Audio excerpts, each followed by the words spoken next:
Oh, Christmas tree. Oh, Christmas tree. Yeah, Christmas trees are Christmas trees.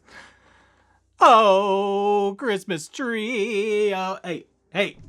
Halloween is over. This is legitimate. Get on board or go watch somebody else. Baby, you're a Stitch man. Baby, you're a Stitch man. Baby, you're a Stitch man. Duh. Woo-hoo-hoo.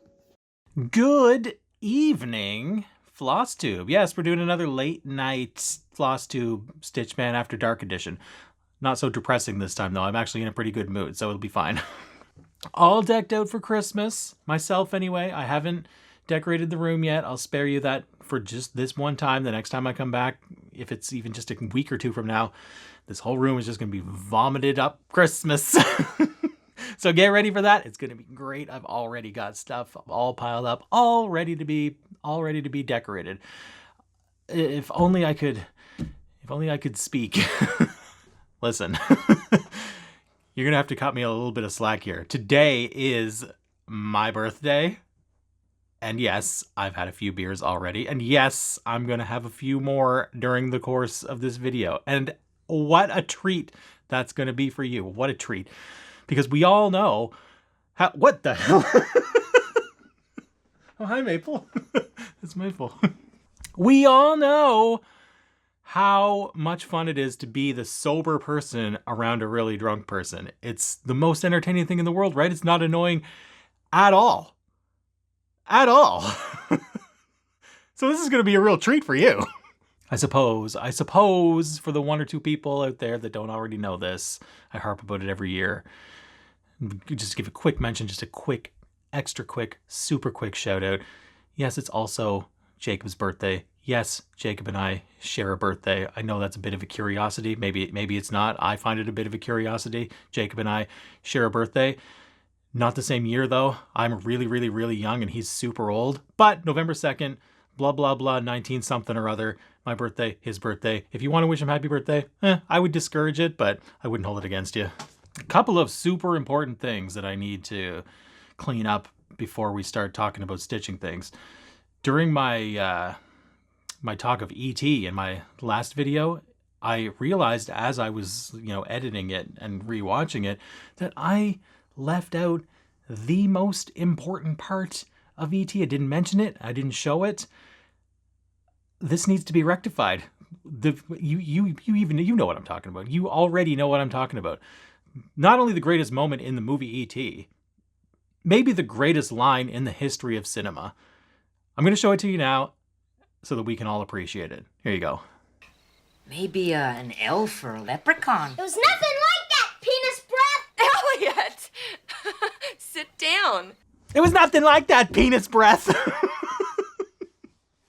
Hey, I've decided that for the time being, maybe just for this video, or maybe for the foreseeable future, that's going to be the new Jimmy Stewart. That's right. I'm going to play it to death. I'm going to use it at every possible opportunity.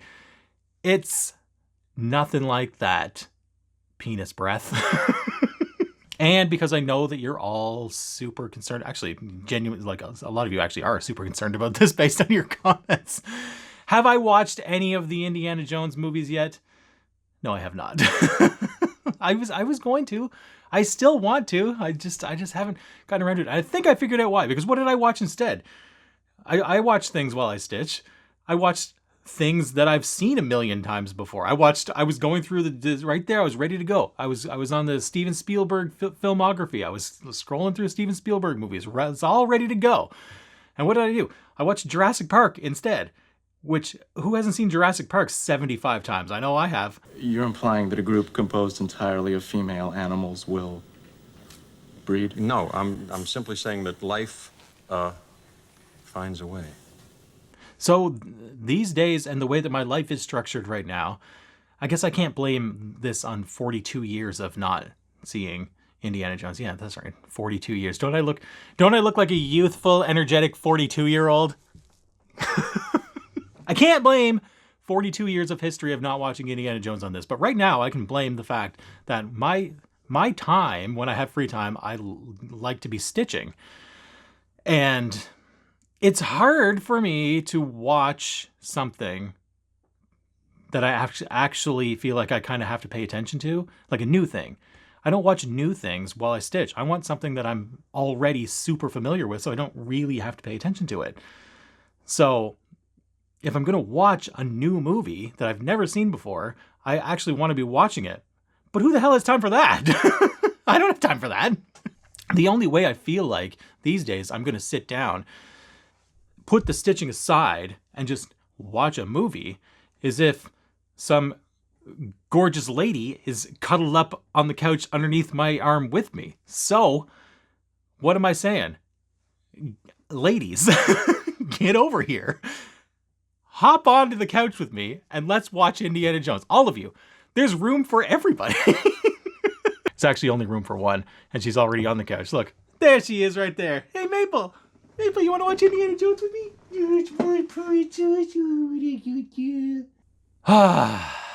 What else is going on in the last couple of weeks? Not too much.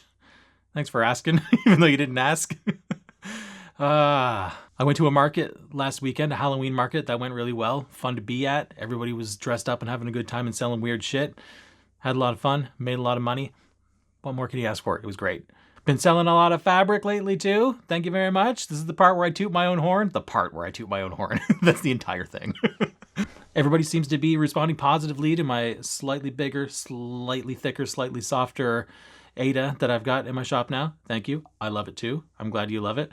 I've got a new color that I did over the last couple of weeks. It's nothing too super exciting. It's just a dusty old green called Soylent Green, which I only did because I wanted to call something Soylent Green. Because as we all know, Soylent Green is people. It's people! Listen to me, Hatcher. You gotta tell him Silent Green is people! See, that I know. That's a movie I know. Indiana Jones, not so much, but Soylent Green, I got you covered. I've been on a dying frenzy over the last week or so too. I've got quite a bit stocked up at the moment, and I've got a big pile of blank ones ready to go too. So we're good now for the next little bit. All stocked up in fabrics, your Soylent Greens and otherwises. I should mention, although maybe I shouldn't mention, because I feel like this maybe just is like confined to Canada, and everybody else is watching everybody else, like has no awareness of this, and I'm gonna just like set off these alarm bells for no reason. But what the hell? Let's do it anyway. It's very possible, although I think unlikely, because I'm an insider on these kinds of things. But it's possible that Canada Post is going to be going on strike very soon. I don't think so. I don't think they're actually going to do that, but they might. It's possible.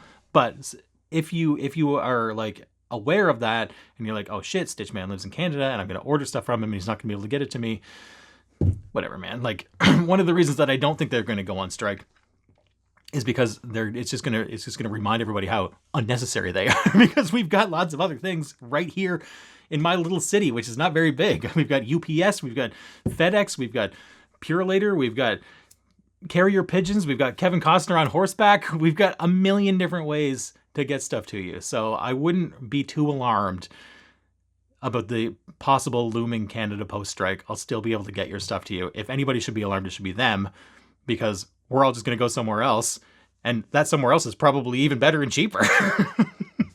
Okay, enough nonsense. Let's talk about stitching stuff. I only have a couple of whips to show you, and only one really main thing that I've been working on. But I've got some other things, some other exciting things to show you too and to talk about. So it's still going to be well worthwhile. Hold on to your butts, as Samuel L. Jackson said in Jurassic Park. Remember Samuel L. Jackson was in Jurassic Park? I forget that every single time until he says, hold on to your butts. And I'm like, hey, that's Samuel L. Jackson. Hold on to your butts. First, I'll show you All Are Equal in Death. Do you care what it looked like last time? Probably not. I don't have a song to go along with it. It's not really worth digging through and it's right here in front of me. I'll just show you. I didn't do that much anyway. There it is. Look, skeleton Jacob has a leg now. Right there. See? That's a skeleton leg. That's all I did. This is what it looked like. There you go. This is what it looked like last time. And this is what it looks like this time. Not bad, right? Something is better than nothing. This is actually a pretty quick, fun stitch to do. It even to look at it at first with all the vines and everything like that, it looks a little bit more daunting than it actually is. But this skeleton has stitched up very quickly, and I feel like the rest of it is going to go quickly too. I just haven't been working on it that much because I've been working on really only one main thing, which I'm going to put this down and show you that thing thusly. Bloop. Chessie. You know him, you love him, you're sick to fucking death of him. I know, I am too. I get it, I feel ya. But hold on to your butts. We're rounding the corner. We're heading to the finish line. We're almost there. Let's see what he looked like last time. This is what Chessie looked like last time you saw it. Darcy probably regrets asking me to do this.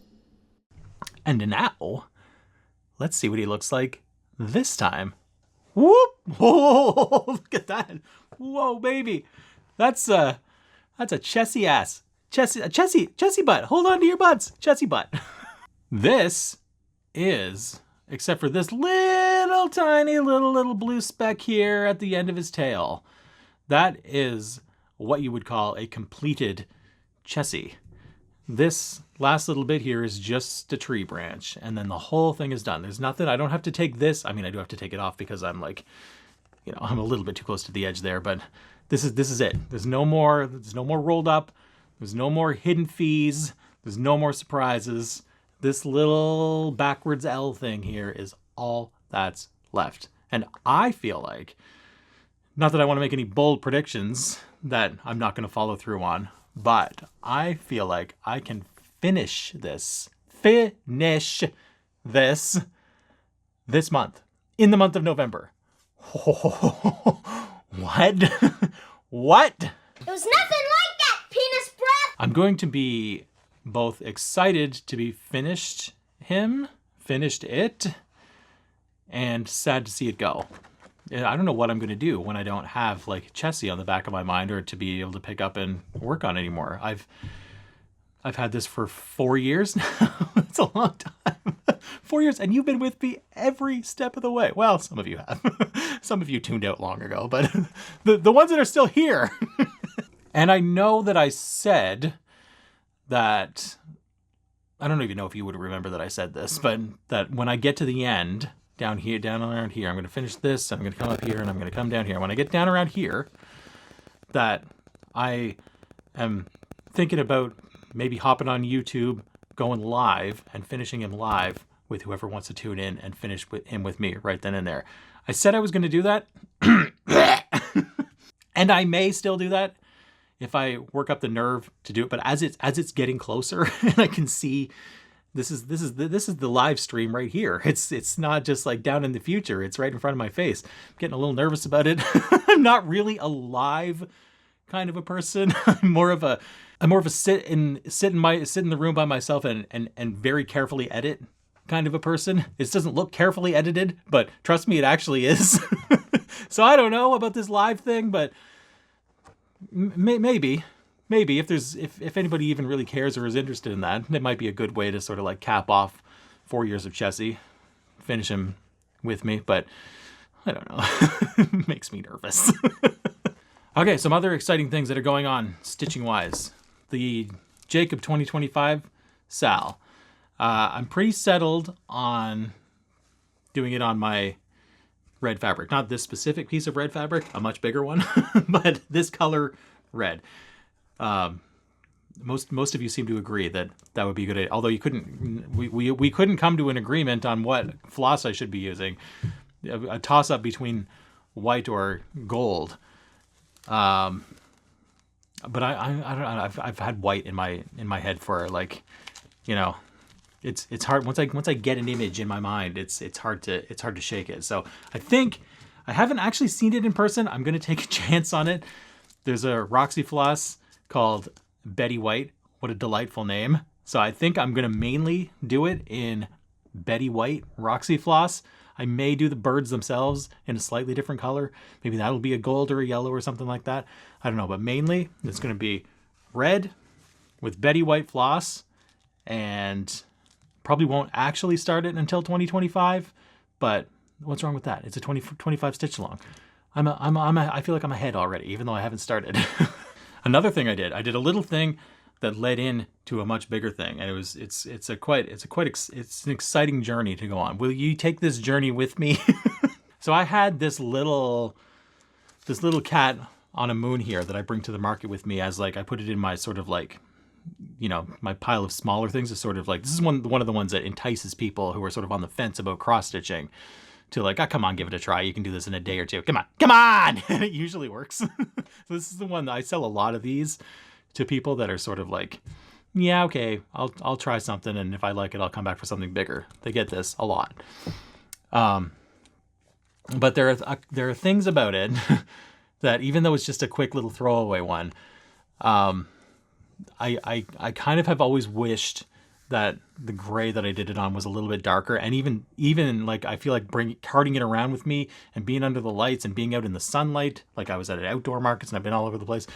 I feel like it's lightened up a little bit over the last several months, and it doesn't really look like exactly, I know it's very nitpicky, like it doesn't look quite exactly the way that I wanted it to look.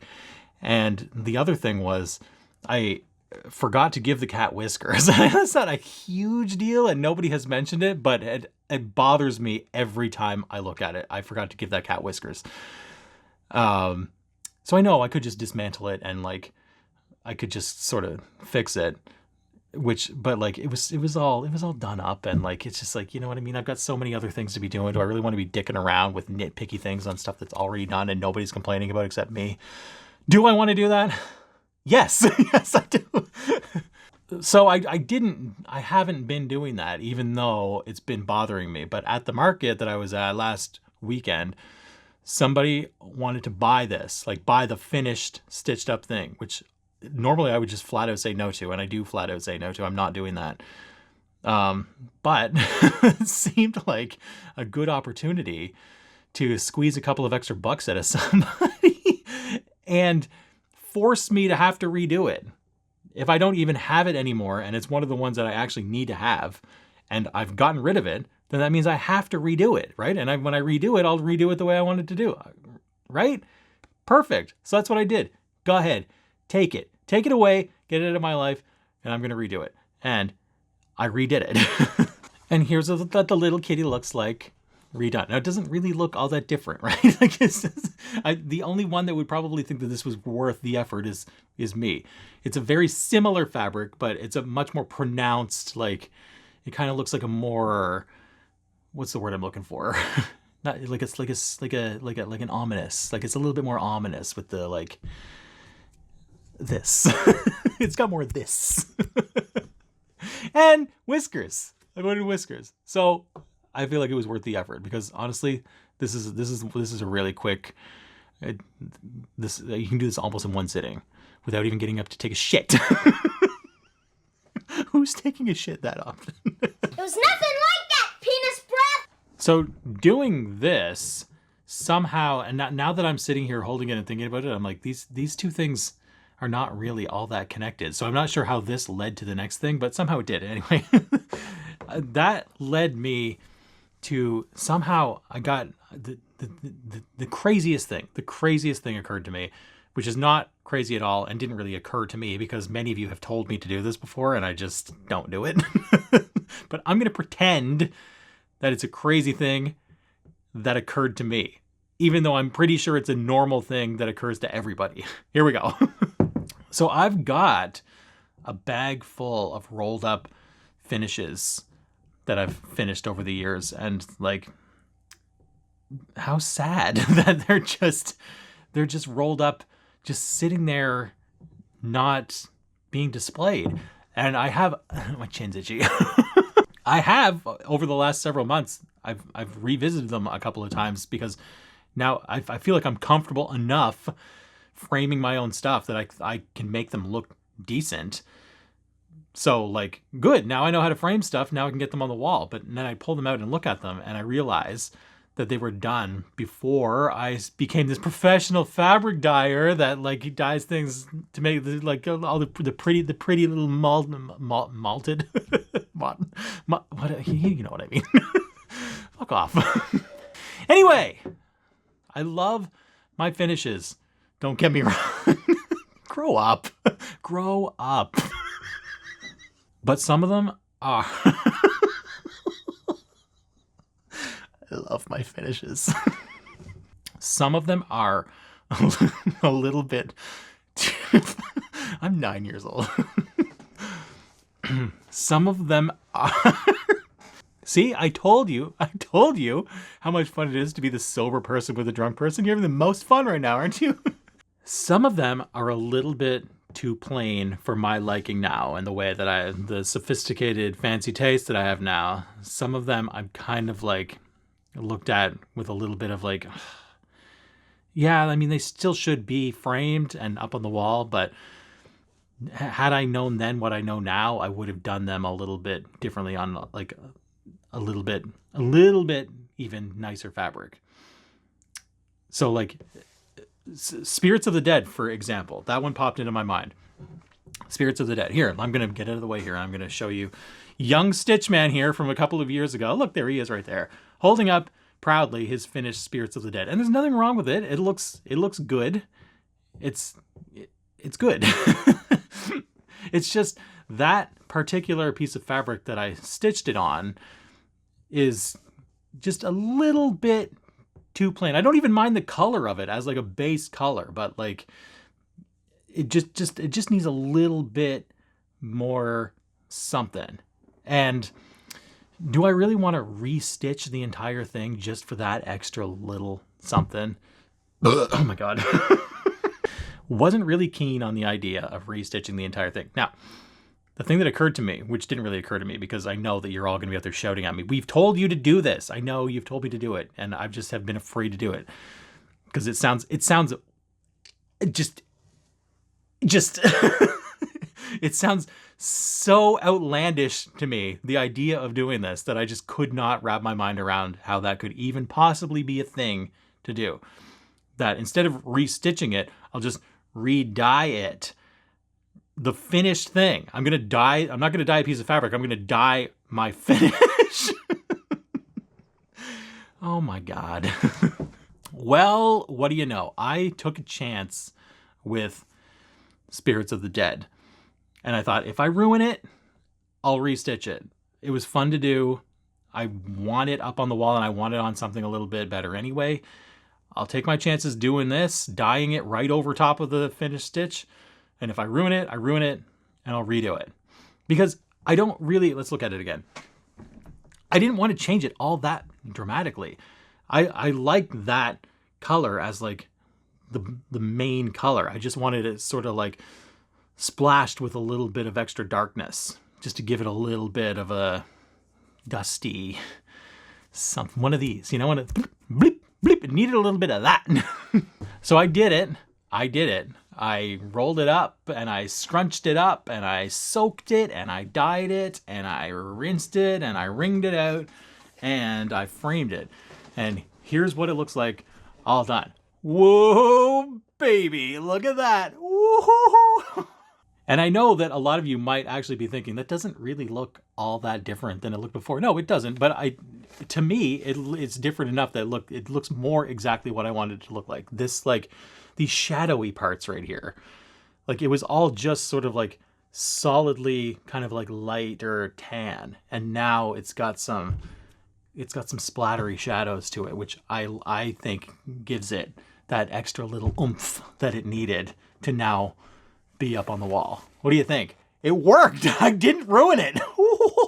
Also, side note, just as a point of like curiosity here, when I was testing out my lights and everything for this whole setup here to see how everything was going to look when I show it to you, I do and did have this under glass. That's not glass right now. But the glass that I use for this sort of like cheapish frame is like, it's more like a mirror. It's just like, there was no way to show this to you without like just seeing everything in behind me and all around me. You couldn't even see it. So I took, for display purposes, I took the glass off of it so you could see it in all of its glory. Aren't I nice? And now actually looking at it, I'm like, if I wasn't worried about this just being exposed like this and like, you know, disintegrating over the years or whatever, it actually kind of looks better without the glass. You know, I stand in front of it to admire it and all I see is my big ugly mug staring back at me. I need like non-glare glass, or like maybe just keep it like this for the time being. I don't know. But I'm pretty happy with it. I don't know. I'm not entirely convinced that it really needs this matte. I could frame it in. I've got another frame that's like, it's a little bit smaller than this, but it wouldn't have the matte and you would see more of the fabric. But I don't know.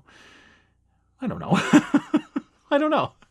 I go back and forth. I kind of like it like this, sort of tight around the border and, you know, black and black and black and like 3 levels of black. I don't know. I just overthink everything. Who cares? It's fine. It's better than being rolled up in a bag.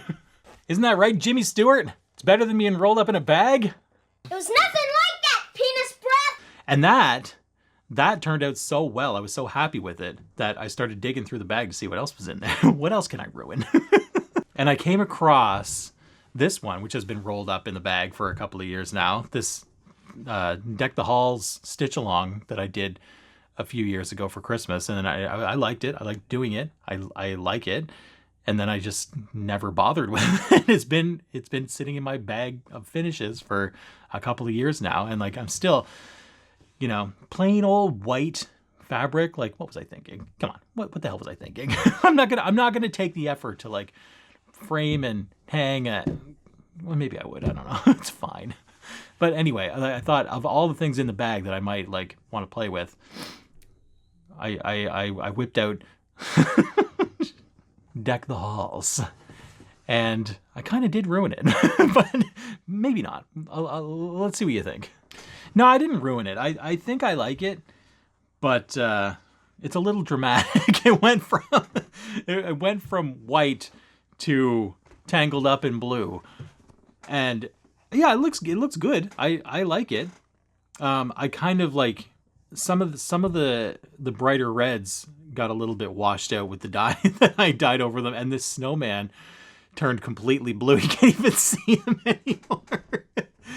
But I think that's okay. Like, I don't really want to like pick that out and like redo it white, but I might go around him with like a darker blue, like 939 or something like that, just to make it clear that that's not just, it looks okay looking at it in my like phone right now, but in person it really just looks like floating arms and a hat. I really turned that white blue. But I might go around him with a darker blue just to make him stand out a little bit. It's not bad. I think I like it better.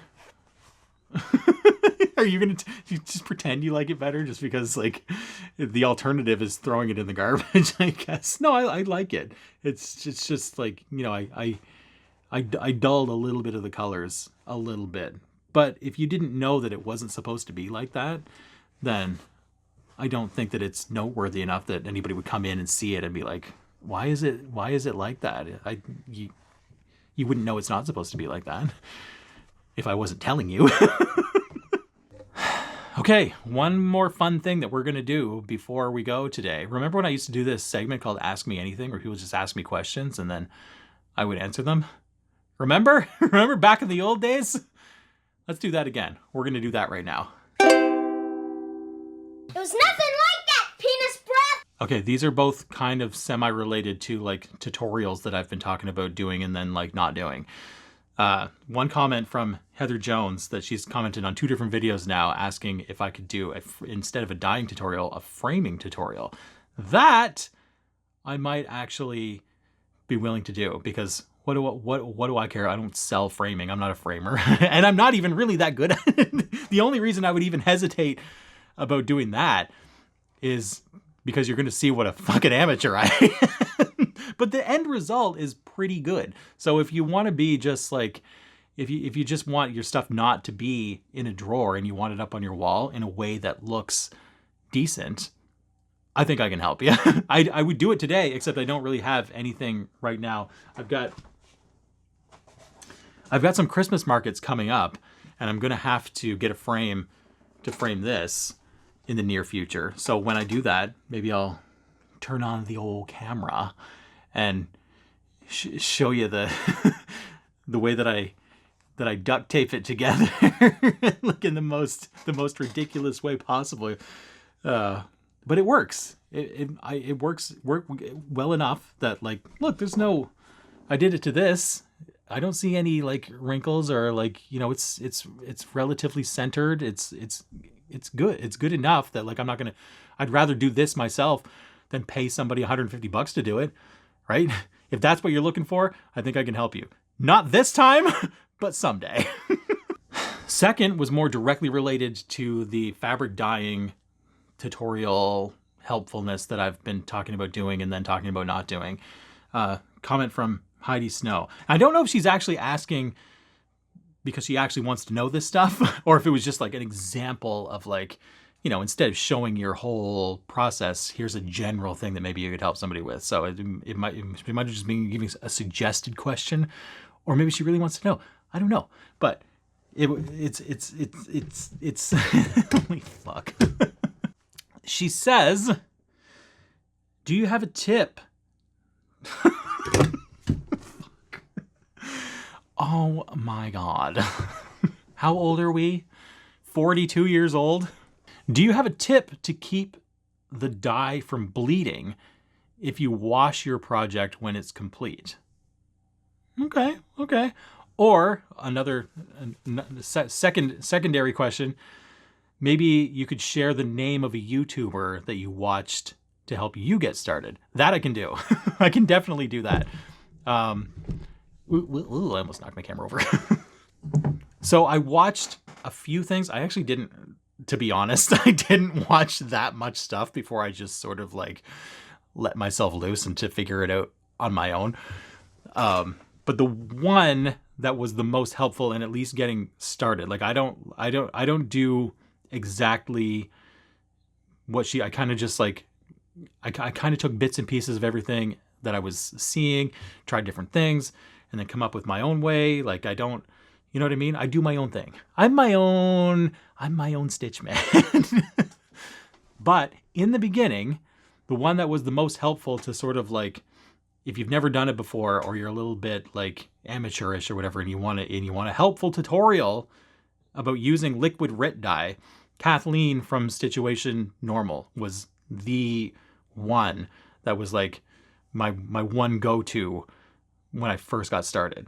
So if that still exists out there, I'll link it down below and you can go watch that. And that's not going to get you to like be able to copy exactly what I do, but it's a really good place to start. And as far as do you have a tip to keep the dye from bleeding if you wash your project when it's complete? Oh, yes. Yes, I do. I believe I can help you with that because I do wash my projects when they're finished. I even just to get the wrinkles out of them and the hoop marks. I remember when I was so afraid to like wash anything because I thought I was going to ruin it. I wash everything now just for no reason. Even just like, this is going to be annoying to iron the wrinkles out of. I'll just get it damp first. I wash everything. So yes, I've rewashed some of my dyed fabrics. I wash my projects when they're finished on my own dyed fabrics, and I can't, hang on. Oh my God. I am never going to, with the like hand dyeing process, going to tell you that nothing could possibly go wrong. Something could go wrong. Don't take my word for it being 100% and then blame me for it.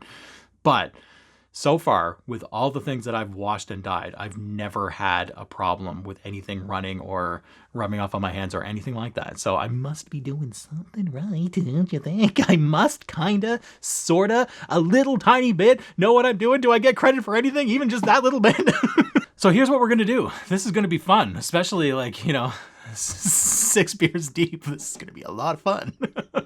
I've got a couple of these little pieces that I need to dye green for some of my little kits that I take to the markets. So we're gonna do that together right now. Isn't that gonna be fun? Now, just because the question was specific to how to keep it from running afterwards if you're going to wash it afterwards. I'm not going to show you how to greenback boogie these up. If you want my green, you're going to have to buy my green. So we're going to start through the magic of editing and editing. We're going to assume that you've already dyed your fabric and you're at the point where now you need to rinse it and wring it out. And I'll take you from there, okay? So let's snap our fingers and let's do that. All right, I'll just give you a quick little tour here just before I get started. This dingy little looking thing here with the cement walls and the it looks like Buffalo Bill's lair down here. This is where all the magic happens, believe it or not. This is my sink. These are my little Tupperware thingies, which I don't use for everything, but I use for some things. I'm going to be using one today. Dingy old little towels, my little kettle here, and bottles and gloves, and this is it. I don't know if I should be showing you this. We pulling back the curtain here to reveal that, like, hey, his stuff is actually pretty nice, but like, whoa, that's where he does it, in Buffalo Bill's dungeon. So if you're gonna have your own little dyeing setup, the only thing I would suggest, which sounds like common sense, but you never know with people, just don't reuse anything that you're going to use for any other purpose. Don't eat your Cheerios with this spoon. Don't wash your ass with these towels. Don't pack your kids' lunch in these Tupperware things. If you're going to use them for dyeing, only use them for dyeing. Okay? You heard it from me first. I don't want anybody to die. I just want them to dye. All right, moment of truth. We have dyed our fabric. It's been sitting, it's been setting, it's ready to be rinsed. Look at that. Look at that all scrunched up there. Doesn't it look nice already? Ah, you love it. Okay, so what are we going to do? Well, they do sell this thing, which comes in a RIT dye thing, very, very similar to this, that it's called, like, I don't know. I don't know what it's called. It's for like color stay or something like that, like for helping you keep the color in your fabric. Maybe it's good. Maybe you want to try it. Maybe you want to see like how it works. I've never used it. And because what I do seems to work, I don't know that I'm ever going to use it. I'm pretty set in my ways. I'm not really open to new things. So I don't use that stuff. So the tutorials that I've watched when I was learning how to do this, most of them said to rinse your fabric and like rinse it and wring it out until the water runs clear. Now, who the fuck knows when the water is running clear? What does that even mean? Like when I'm rinsing stuff in here, like what if it's gray? Like I get, okay, the water itself isn't going to be clear, but like you're going to see the dye running out of, but like my experience is that if you just go by just that, you're going to think that the water is running clear when it's not actually running clear. So I am not comfortable just doing that. So I'll show you what I do. So I'll tell you what I'm going to do before I do it. I am going to rinse it, and there's two of them in here. I'm going to rinse them and I'm going to wring them out, and then I'm going to put them back into this thing and I'm going to fill it up with water. Okay. You got that? You know what's happening? Let's do it.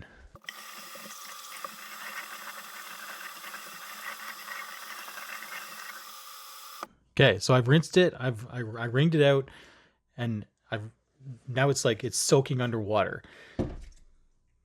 We're gonna leave it there for a couple of minutes. Normally I would have like 4 to 6 of these on the go at the same time. So I would normally just set that aside and do the same thing to the next one and the same thing to the next one. And then by the time I've cycled through them, I'm ready to go back to this one. So there's no, like, I don't have to sit here and wait for it, you know what I mean? But since I only did this one, we're going to have to wait a couple of minutes.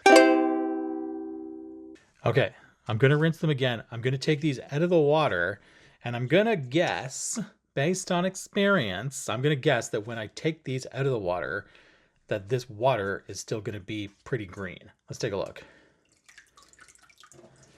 Look at that. Yuck. We don't want that.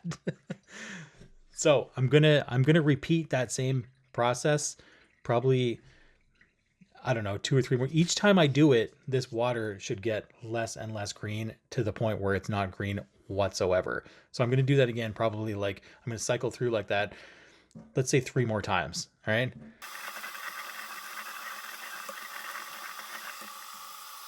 Okay, so that was the second time through. I'm going to take them out again, and I'm going to assume that the water is still green, but fingers crossed, if we did this properly, it's not going to be as green. Hey, see? Look at that. That's not bad. It's getting, it's you can see a tint of green, but not nearly as green as before. So I'm going to do that a couple more times, and then I'll come back and talk to you again. Okay, so I've cycled through that same exact process 4 times now. So I'm going to take these out of the water, and what do you think is going to happen? Well, if I know what I'm doing, the water's not going to be green anymore. It's just going to look like water. Let's take a look. Oh, what? Look at that. Fresh water. You know what that means? That means that the dye is staying on the fabric and not anywhere else. If you can soak these in water like that and the water stays completely clear, then it's pretty set into the fabric. At least that's what I've come up with. I don't know if that's really a thing, but that's the theory that I've come up with that seems to work for me. So I'm just going to rinse and squeeze these one more time just to be safe, and then we're going to move back into the real room. Okay, so now I'm on my ironing board here, and I'm going to just sort of like clean up these. The edges get a little frayed, especially with these little pieces. The edges get a little frayed, and I'm just going to clean those up a little bit, and I'm going to, like, you know, scrunch it into my towel here to soak up some of the moisture. Dropped my camera. Okay, so now I'm going to, with my bare hands here, I'm going to really push and flatten this out a little bit just to, mainly I'm trying to, like, soak the whatever's left of the water. I'm trying to, like, soak it into the towel instead, get it out of the fabric. But there's also another hidden reason that I'm doing this. I'll tell you in a second. Okay, so I've been pushing and sliding my hands along this. I've been pushing pretty hard on both sides. So in theory, one would think that if I did this properly, then despite how much I've been pushing my hands all over it, all the dye should stay on the fabric and not on my hands. If it's not set properly, then me doing this over and over and over, and as hard as I've been doing it, my hands are going to be green. So what do you think? We're going to take bets here? Am I going to flip my hands over and they're going to be green? Let's see. Moment of truth. Ah! They're not green. I actually know what I'm doing. So now I'm going to do the same thing to the other one, and I'm going to edit that completely out and spare you because you've already seen it. Okay, so they're hanging up to dry now. So what about ironing? Well, you could just let them dry until they're completely dry and then iron them when they're dry. There's nothing wrong with that. I actually prefer to iron them when they're still a little damp. Maybe not freshly damp like this. There is a little bit of a danger if they're too wet and you didn't do it 100% properly that you might actually cook the dye and you get these little flecks all over it that are hard to get off. So I might let those dry for like an hour-ish and then iron them. I do like that hiss that you get when you iron a damp thing, and I feel like it gets the wrinkles out better. So I'm going to let those sit for just a little bit, and then I'm going to iron them. Oh, yeah. Oh, yeah. I love that steamy hiss. Oh, there it is. I don't know if you're picking that up or not, but it's my favorite. All right, and now ironed and dried and everything, what we've got here are 2 little mini greenback boogies all ready to be stitched on. Now, granted, these are a little bit rough around the edges and not quite as nice or high quality as the bigger pieces that I sell in my shop, but they're completely fine. And the only thing I'm going to use these for are to put together kits for the markets that I go to stitch this little guy right here. It's a weird not to be weird kit fabric. And look, you only need this much of it. It's fine. The edges don't make any difference. It's fine. Leave me alone. So there you go. There it is. Perfectly. I can't guarantee is not a word that I think I would use, but I would be completely comfortable washing this after you stitched on it and not having it run and not getting it all over your hands, not getting it all over everywhere. It's fine. I've done it every time I use these. I do it and it's fine. So follow my method or come up with your own method.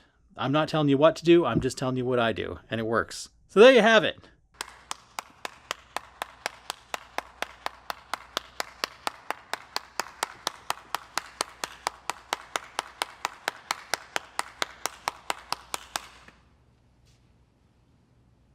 So that's that. That was fun, wasn't it? Was that helpful? Did we all learn something?